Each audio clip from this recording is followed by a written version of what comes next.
मैं doctor Arvind Kumar Pandey, Shri Vishwanath PG college Kalan Sultanpur, BA second year Bharat भूगोल द्वितीय प्रश्न पत्र में आप लोगों को पढ़ाने जा रहा हूं। आज हम आप लोगों को पहले ये बताएंगे कि भूगोल क्या है।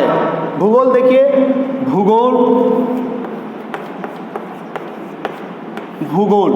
भूगोल शब्द को यूनानी भूगोलवेत्ता इराटोस्थनीज ने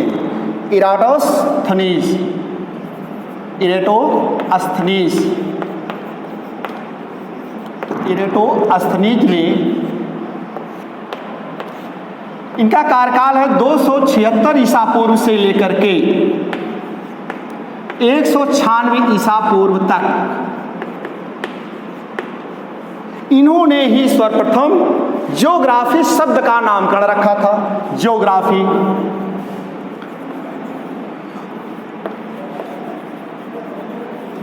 अर्थात ज्यो का अर्थ क्या होता है? पृथ्वी। ज्यो का अर्थ है पृथ्वी और ग्राफी का अर्थ है वर्णन करना। ग्राफी का अर्थ है वर्णन करना। ग्राफी का अर्थ है वर्णन करना, अर्थात पृथ्वी का वर्णन करना ही भूगोल है। अब देखिए, सर्वप्रथम ज्योग्राफी शब्द का नामकरण यूनानी भूगोलवेत्ता इराटोस्थनीज ने रखा। अब यूनानी भूगोलवेत्ता ही एक है हिकेटियस का कार्यकाल है 500 ईसा पूर्व। हिकेटियस को भूगोल का जनक कहा जाता है, फादर ऑफ ज्योग्राफी। हिकेटियस यूनानी भूगोलवेत्ता है।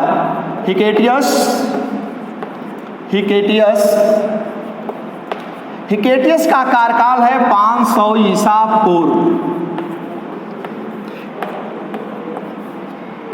यूनानी भूगोलवेत्ता हिकेटियस ने की दो सर्वोत्कृष्ट पुस्तक है।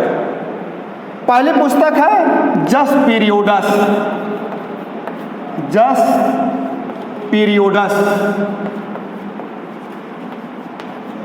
दूसरी पुस्तक इनकी है जेनेवोलॉजी।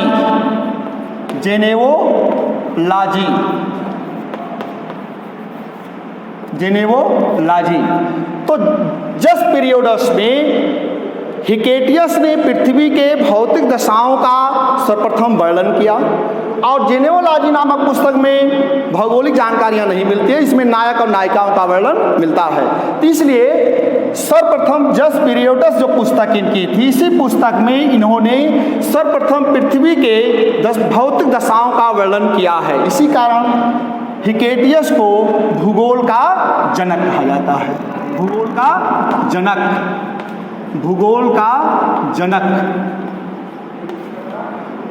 का जनक किसे कहा जाता है? हिकेटियस को कहा जाता है। अब आप देखेंगे, इसके बाद इराटोस्थनीज ने जो सर्वप्रथम ज्योग्राफी शब्द का नामकरण रखा था, उन्होंने जो है भूगोल में एक वैज्ञानिकता की नींव रखी, अर्थात भूगोल में लैटिट्यूड और लॉन्गिट्यूड अक्षांश और देशांतर रेखाओं को निरूपित करने का श्रेय सर्वप्रथम इराटोस्थनीज को है। इराटोस्थनीज ने भूगोल में एक वैज्ञानिकता की नींव रखी, अर्थात भूगोल की जो आधारशिला है वो लैटिट्यूड और लॉन्गिट्यूड है, अक्षांश रेखा और देशांतर रेखा है। अक्षांश और देशांतर रेखाओं को निरूपित करने का श्रेय जो है वो इराटोस्थनीज को दिया जाता है। इसी कारण इनको वैज्ञानिक भूगोल का जनक कहा जाता है, अर्थात व्यवस्थित भूगोल का जनक कहा जाता है। इसी कारण इन्हें वैज्ञानिक भूगोल का जनक कहा जाता है। वैज्ञानिक भूगोल का जनक भी कहा जाता है या व्यवस्थित भूगोल का जनक कहा जाता है। व्यवस्थित भूगोल का जनक कहा जाता है। ये परीक्षाओं पूछा जाता है कि वैज्ञानिक भूगोल का जनक किसे कहा जाता है? इराटोस्थनीज को कहा जाता है। व्यवस्थित भूगोल का जनक किसे कहा जाता है? इराटोस्थनीज को कहा जाता है। भूगोल का जनक किसे कहा जाता है? हिकेटियस को कहा जाता है। तो ये चीज़ें आप कंफर्म कर लीजिए, पहले जान लीजिएगा। अब आपको हम बता दें भूगोल की सबसे सर्वोत्कृष्ट परिभाषा अमेरिकन भूगोलवेत्ता रिचर्ड हार्टशोर्न ने दिया है। रिचर्ड हार्टशोर्न अमेरिकन भूगोलवेत्ता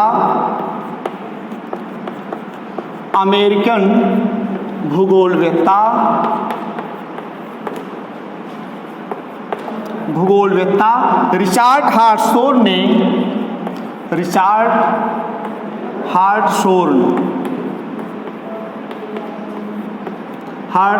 ने अपनी सर्वोत्कृष्ट पुस्तक अमेरिकन भूगोलवेत्ता रिचर्ड हार्टशोर्न की सर्वोत्कृष्ट पुस्तक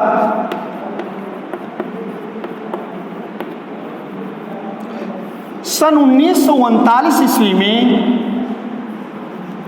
नेचर ऑफ ज्योग्राफी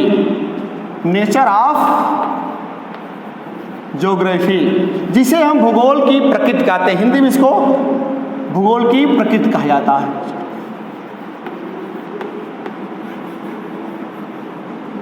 इसी पुस्तक में उन्होंने लिखा है कि भूगोल भूतल पर एक स्थान से दूसरे स्थान पर पाई जाने वाली विविधताओं का यथार्थ, क्रमबद्ध, युक्तिसंगत वर्णन तथा व्याख्या करता है।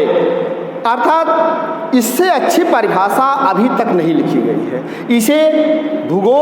इस परिभाषा को भूगोल की गीता के नाम से भी जाना जाता है। अब इस परिभाषा को हम व्याख्या कर रहे हैं। देखिए, भूगोल भूतल पर, भू मतलब पृथ्वी, तल मतलब पृथ्वी के धरातल पर, जब हम एक स्थान से दूसरे स्थान पर जाते हैं तो पृथ्वी पर तमाम प्रकार की धरातलीय विषमताएं, उच्चावच, एक स्थान दूसरे स्थान जाते हैं, कहीं पर्वत है, कहीं पठार है, कहीं मैदान है, कहीं नदी है, कहीं झील है, इसी प्रकार से तमाम प्रकार की विविधताएं देखने को मिलती हैं। चाहे वो जलवायु विविधता हो, चाहे मिट्टी की विविधताएं हों, चाहे वो प्राकृतिक वनस्पतियों की विविधताएं हों, चाहे बोलचाल भाषा हो, रहन सहन, खान पान, रीत रिवाज, अर्थात इस परिभाषा की जितनी ही व्याख्या की जाएगी उतनी ही कम है। इसी कारण अमेरिकन भूगोलवेत्ता रिचर्ड हार्टशोर्न की सर्वोत्कृष्ट परिभाषाएं मानी गई है। इससे अच्छी परिभाषा अभी तक नहीं लिखी गई है। इसी कारण इसे भूगोल की गीता के नाम से जाना जाता है। अब हम आपको बताएंगे भूगोल की दो शाखाएं होती हैं, भौतिक भूगोल और मानव भूगोल।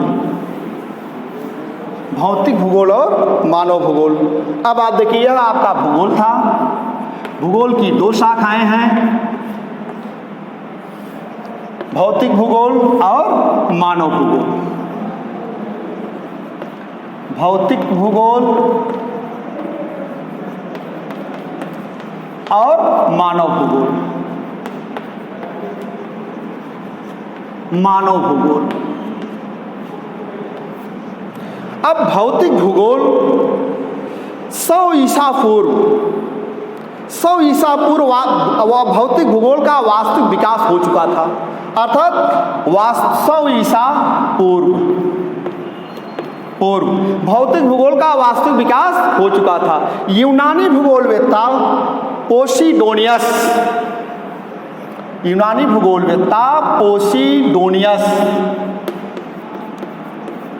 पोसीडोनियस की सर्वोत्कृष्ट पुस्तक है द ओशियन जाग्राफी।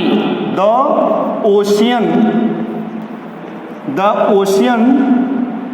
ओशियन इनकी सर्वोत्कृष्ट पुस्तक है। इस पुस्तक में उन्होंने पृथ्वी की भौतिक दशाओं के बारे में वर्णन किया है और इसी पुस्तक में भौतिक दशाओं का वर्णन किया है। उन्होंने ही यह सर्वप्रथम बताया कि अमावस्या और पूर्णिमा के दिन ही, पोसीडोनियस ही पहला ही भूगोलवेत्ता था जिसने यह सर्वप्रथम बताया कि अमावस्या और पूर्णिमा के दिन ही समुद्र में उच्च ज्वार आते हैं। अब आप देखिए, इसी कारण इन्हें भौतिक भूगोल का जनक कहा जाता है। पोसीडोनियस को भौतिक भूगोल का जनक कहा जाता है। भौतिक भूगोल का जनक कहा जाता है। भौतिक भूगोल का जनक कहा जाता है। अब आप देखेंगे, ये तो आपका भौतिक भूगोल हो गया। अब आधुनिक भौतिक भूगोल का जन्मदाता किसे कहा जाता है? जर्मन भूगोलवेत्ता ऑस्कर फेस्चल। जर्मन भूगोलवेत्ता ऑस्कर फेस्चल। जर्मन भूगोलवेत्ता Oscar Peschel, Oscar Peschel, Oscar Peschel को आधुनिक भौतिक भूगोल का जनक कहा जाता है। आधुनिक भौतिक भूगोल का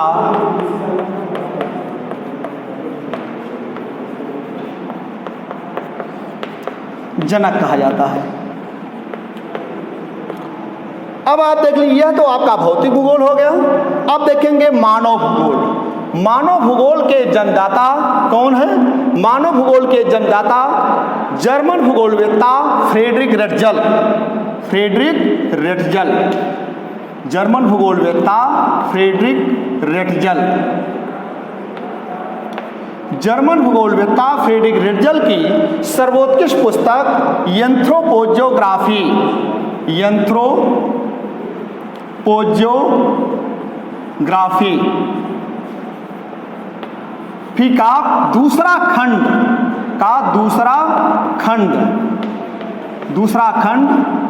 सन 1891 ईस्वी में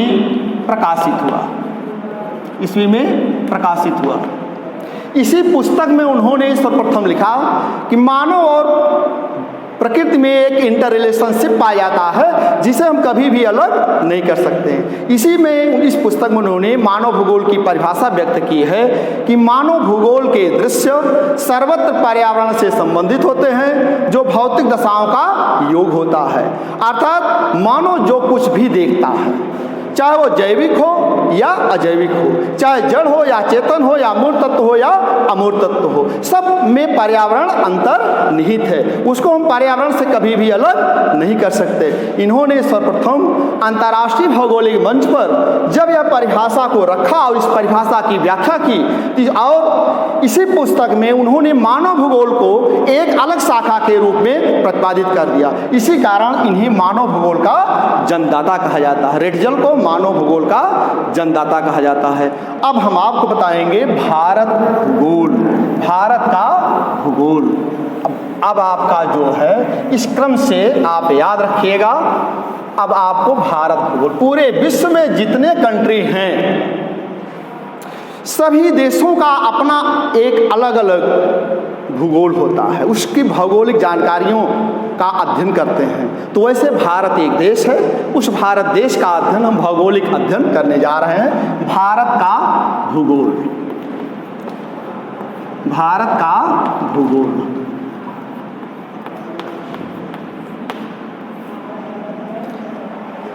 अब ये आपका भारत का भूगोल हो गया। अब देखिए प्राचीन ग्रंथ या प्राचीन संस्कृति के अनुसार, उसमें विष्णु पुराण के अनुसार भारत का भूगोल जो है, इसका नाम कैसे पड़ा, ये हम आपको बताने जा रहे हैं कि प्राचीन संस्कृत के अनुसार या विष्णु पुराण के अनुसार पृथ्वी के उस भूभाग का जो उत्तर में हेमकूट, हिमाद्री, हिमवान अर्थात वर्तमान में उसे हिमालय पर्वत कहते हैं, दक्षिण में सेतुबंध जिसे वर्तमान में हिंद महासागर के नाम से जाना जाता है। तो विष्णु पुराण के अनुसार भारतीय संतति अर्थात सम्राट चक्रवर्ती भरत के संतति, भरत के परिवार भारत में निवास करते हैं, अर्थात भारतवर्ष कहा गया। जहाँ सम्राट चक्रवर्ती भरत के वंशज रहते हों उसे जो है भारत के नाम से या भारतवर्ष के नाम से जाना जाता है। अब आपको हम बताएंगे इसी तरह से वैदिक काल में, क्या वैदिक काल में आर्यों ने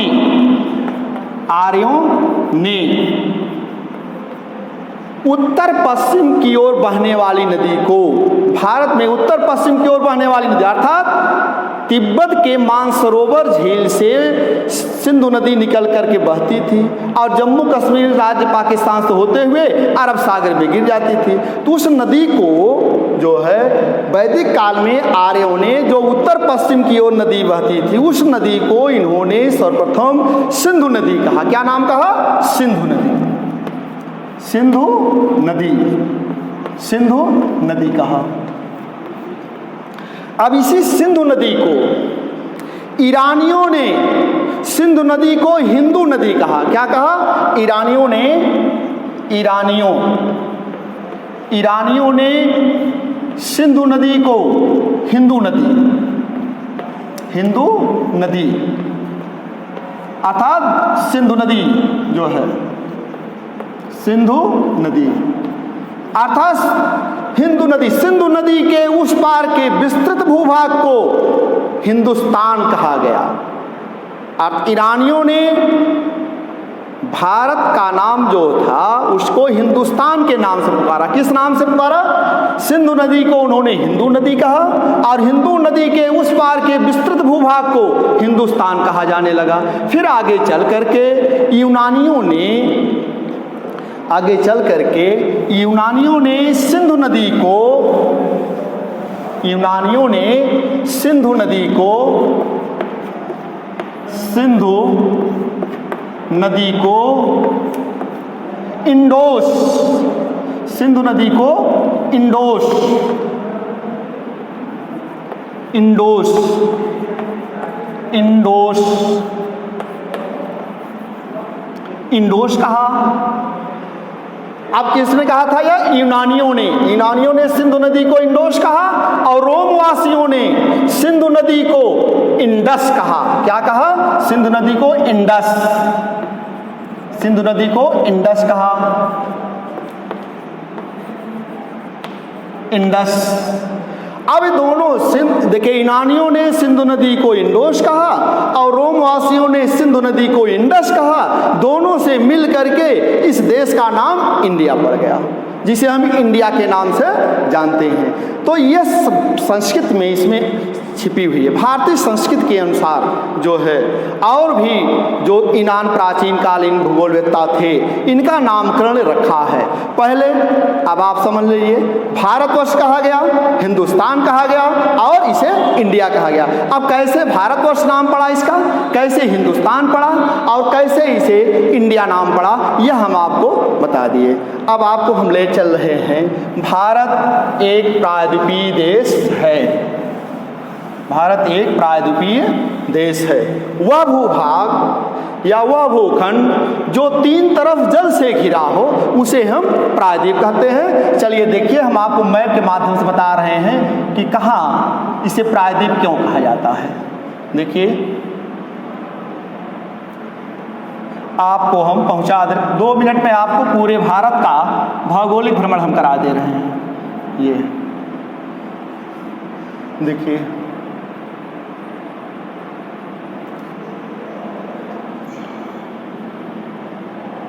ये देखिए, यह आपका है कच्छ की खाड़ी, कच्छ की खाड़ी। यह आपका है खंभात की खाड़ी, खंभात की खाड़ी। यह आपका है अरब सागर, अरब सागर। यहां आपका क्या है? मन्नार की खाड़ी, मन्नार की खाड़ी। यहां आपका क्या है? हिंद महासागर, हिंद महासागर। यहां आपका क्या है? पाक खाड़ी। ये क्या है? पाक खाड़ी। ये आपका क्या है? श्रीलंका। अब ये आपका क्या है? बंगाल की खाड़ी, बंगाल की खाड़ी। ये आपका देखिए बांग्लादेश, बांग्लादेश है ये। अब आप देखेंगे, इसी को हम प्रायद्वीप कहते हैं। भारत एक प्रायद्वीपीय देश है जो कि भारत के पूर्व में बंगाल की खाड़ी, पश्चिम में अरब सागर, दक्षिण में मन्नार की खाड़ी एवं हिंद महासागर है। इसी कारण इसे जो है प्रायद्वीप कहा जाता है। अब देखिए भारत को, यह भारतीय उपमहाद्वीप का एक भाग है। भारतीय उपमहाद्वीप में 3 देश आते हैं। कौन कौन? पाकिस्तान, भारत और बांग्लादेश। ये भारतीय उपमहाद्वीप ब्रिटेन के शासनकाल में इसे भारतीय उपमहाद्वीप के नाम से भी जाना जाता था। तो यह सपोज कर लिए भारतीय उपमहाद्वीप में सबसे समृद्धशाली राष्ट्र जो है वह आपका भारत है। अब इसके पड़ोसी देश को भी पहुंचा दें आपको। देखिए यह आप थार के मरुस्थल पहुंच गए, फिर यहाँ आपको जम्मू कश्मीर ले जा रहे हैं। ये आप सिक्किम पहुंच गए, यहाँ भूटान होते हुए यह अरुणाचल प्रदेश, फिर आप यहाँ पहुंच गए। अब देखिए पड़ोसी देशों को नामकरण कर दे रहे हैं। यहाँ पर आपका क्या है? Myanmar, Myanmar. ये आपका क्या है? चीन। यहाँ आपका क्या है? भूटान। ये आपका क्या है? नेपाल। चीन यहाँ है, यहाँ भी फैला हुआ है। इधर क्या है आपका? पाकिस्तान। यहाँ आपका क्या है? अफगानिस्तान। पाक अधिकृत में है अफगानिस्तान। ये हो गया आपका, ये भारत के पड़ोसी देश हो गए। देखिए पाकिस्तान, नेपाल, भूटान, बांग्लादेश, म्यांमार, श्रीलंका। तो भारत का यह वर्तमान स्थिति है। भारत हिंद महासागर के शीर्ष पर स्थित है। भारत किस गोलार्ध में स्थित है? भारत जो है उत्तरी पूर्वी गोलार्ध में स्थित है। भारत किस गोलार्ध में स्थित है? उत्तरी पूर्वी गोलार्ध में स्थित है। अब आप देखेंगे भारत के बीचों बीच से कर्क रेखा होकर के गुजरती है। कर्क रेखा भारत के 8 राज्यों से होकर गुजरती है, जिसे हम त्रिपुरा, मिजोरम, पश्चिम बंगाल, मध्य प्रदेश, छत्तीसगढ़, राजस्थान, गुजरात, इन 8 राज्यों से होकर के कर्क रेखा गुजरती है। कर्क रेखा भारत को 2 भूभागों में बांटती है, उत्तरी भारत और दक्षिणी भारत, या उष्णकटिबंधीय भारत या शीतोष्णकटिबंधीय भारत। तो जलवायु के दृष्टिकोण से देखेंगे तो उष्णकटिबंधीय भारत और शीतोष्णकटिबंधीय भारत। और वैसे अगर देखेंगे बीचों बीच के दृष्टिकोण से तो भारत के बीचों बीच से कर्क रेखा होकर गुजरती है, तब भी उसको उत्तरी भारत और दक्षिण भारत नाम जानते हैं। तो इस तरह से अब हम आपको बताएंगे भारत उत्तरी पूर्वी गोलार्ध में स्थित है। भारत का सर्वप्रथम मानचित्र कब और किसने बनाया? भारत का सर्वप्रथम मानचित्र डी.एन.ए. विले ने सन 1752 ईस्वी में, सन 1752 ईस्वी में बनाया था। तो भारत का सर्वप्रथम मानचित्र जो वर्तमान में मानचित्र आप देखते हैं, उस मानचित्र को बनाने का श्रेय जो है डी.एन.ए. विले ने बनाया था सन 1752 ईस्वी में। अब भारत की यह स्थिति है। अब भारत में कुल कितनी यह स्थिति हो गई? भारत की अक्षांशीय स्थिति और देशांतरी स्थिति। भारत की अक्षांशीय स्थिति जो है लैटिट्यूड, अक्षांशीय स्थिति, भारत की अक्षांशीय स्थिति 8 अंश 4 मिनट उत्तरी अक्षांश से लेकर के 8 अंश 4 मिनट उत्तरी अक्षांश से लेकर के 37 अंश 6 मिनट उत्तरी अक्षांश तक फैला हुआ है। उत्तरी अक्षांश तक फैला हुआ है। भारत की देशांतरी स्थिति क्या है? देशांतरी स्थिति, भारत की देशांतरी स्थिति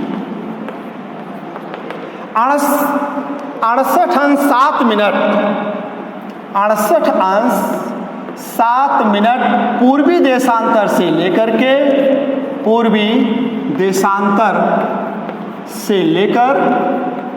97 अंश 25 मिनट 25 मिनट पूर्वी देशांतर तक फैला हुआ है। ये भारत की अक्षांशीय और देशांतरी स्थिति हो गई। भारत के बीचों बीच से एक मानक देशांतर रेखा होकर गुजरती है। वह मानक देशांतर रेखा मतलब जो पूरे विश्व में सभी देश का अपना एक मानक देशांतर रेखा होता है, जो कि उस देश का घड़ी का मिलान किया जाता है। तो 82.5 अंश पूर्वी देशांतर रेखा भारत के बीचों बीच होकर के गुजरती है। तो एक 82.5 अंश पूर्वी देशांतर रेखा, ये मानक देशांतर 82.5 अंश पूर्वी मानक देशांतर रेखा है। मानक देशांतर रेखा है। यह भारत के 5 राज्यों से होकर गुजरती है। उड़ीसा, मध्य प्रदेश, छत्तीसगढ़, उत्तर प्रदेश और आंध्र प्रदेश। तो यह जो है 82.5 अंश पूर्वी देशांतर भारत के 5 राज्यों से होकर के गुजरती है। अब आप देख लीजिए, यह तो भारत की अक्षांशीय और देशांतरी स्थिति हो गई। भारत के उत्तर दक्षिण की लंबाई, भारत के उत्तर दक्षिण की लंबाई 3200, भारत के उत्तर से दक्षिण की लंबाई, उत्तर से दक्षिण की लंबाई 3214 किलोमीटर है। भारत के पूर्व से पश्चिम की लंबाई, पूर्व से पश्चिम की लंबाई, पश्चिम की लंबाई 2933 किलोमीटर है। 2933 किलोमीटर है। भारत की कुल भूस्थलीय सीमा की लंबाई, भारत की कुल भूस्थलीय सीमा की लंबाई, सीमा की लंबाई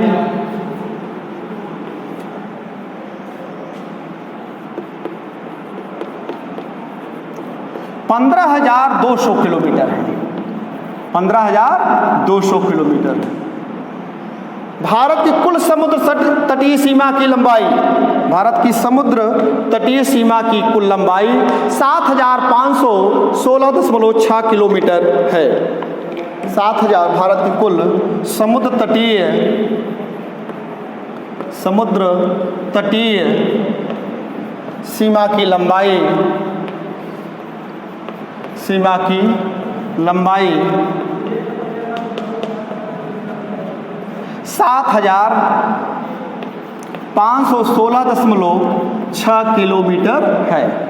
अर्थात भारत की भूस्थलीय सीमा की लंबाई, भारत की समुद्र तटीय सीमा की लंबाई, यह आपको हम बता दिए। अब भारत का कुल क्षेत्रफल, भारत का कुल क्षेत्रफल कितना है? भारत का कुल क्षेत्रफल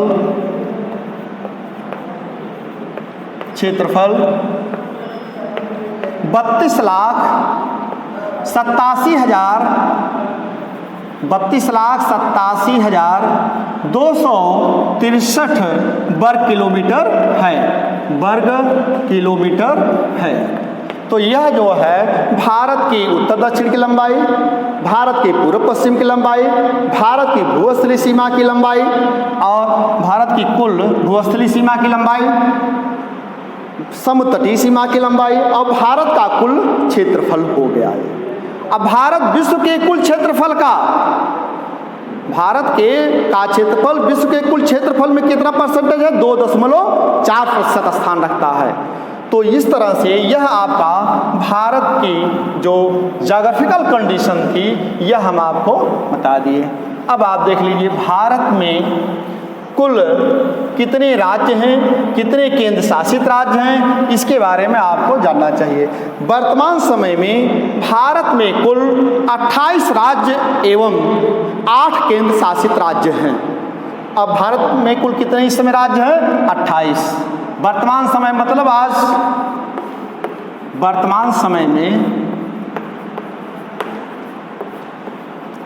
21/8/2020 में भारत में कुल 28 राज्य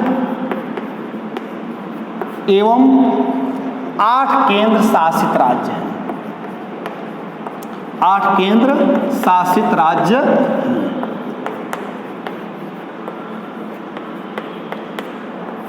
अब हम आपको बताते हैं, पहले देखिए सभी राज्य हैं, केंद्र शासित राज्य और राज्य। तो इस तरह से हम आपको भारत में जो केंद्र शासित राज्य हैं पहले उस पर चर्चा करेंगे। हम 5 अगस्त 2019 को जम्मू कश्मीर राज्य का दर्जा समाप्त करके उसे 2 केंद्र शासित राज्यों में बांट दिया गया। तो वहीं शुरू करते हैं। जैसे देखिए केंद्र शासित राज्य, केंद्र शासित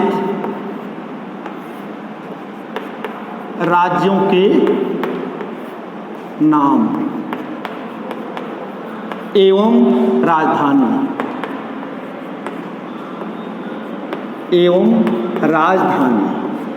अब केंद्र शासित राज्य में जैसे देखिए आप, आपका राज्य है और वो राजधानी है। तो इधर जम्मू कश्मीर,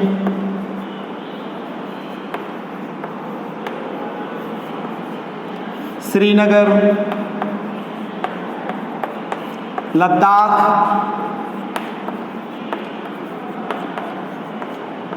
प्रस्तावित है लेह इसकी राजधानी। अभी वर्तमान समय में श्रीनगर ही कार्य कर रहा है।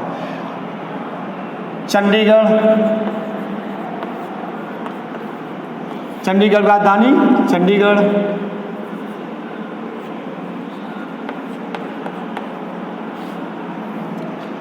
चंडीगढ़ हो गया आपका। दिल्ली की राजधानी कहाँ है? नई दिल्ली।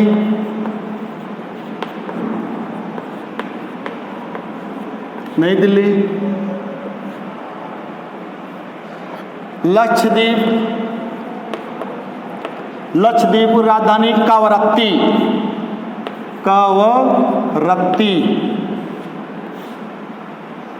अंडमान निकोबार द्वीप समूह, अंडमान निकोबार द्वीप समूह राजधानी कहाँ है? Port Blair.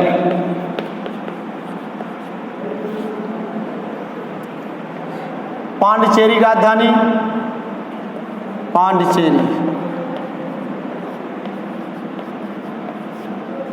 पुडुचेरी।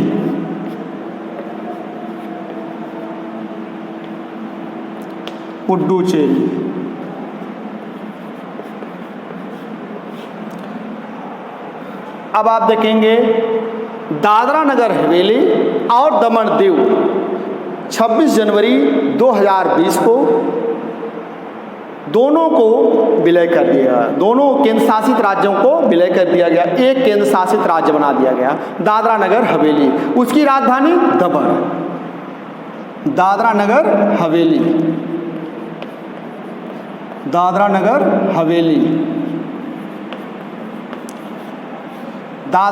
हवेली की राजधानी जो है यह दमन है। क्या है? दमन।